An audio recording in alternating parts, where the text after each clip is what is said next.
Welcome to the Genius Factory. Enjoy the video. You start by confirming the Pixel 6 Pro is updated and your carrier supports eSIM. This avoids activation hiccups. Next, insert the physical nano SIM into the SIM tray and power on the phone. Once done, open Settings, tap Network and Internet, then SIMs.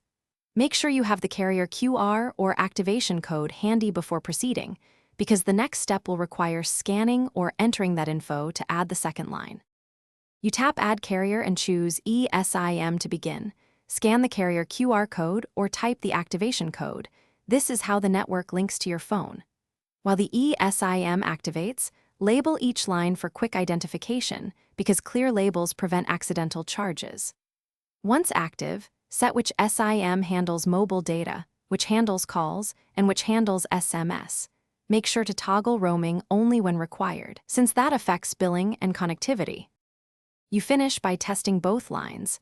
Place a call from each SIM and use mobile data to confirm profiles work. If activation fails, try toggling airplane mode, rebooting the Pixel, then rescan the QR. These steps clear temporary network issues.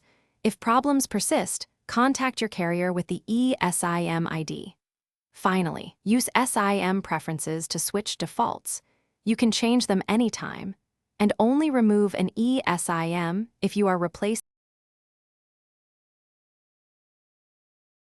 Thanks for watching. If you found this helpful, don't forget to like and subscribe.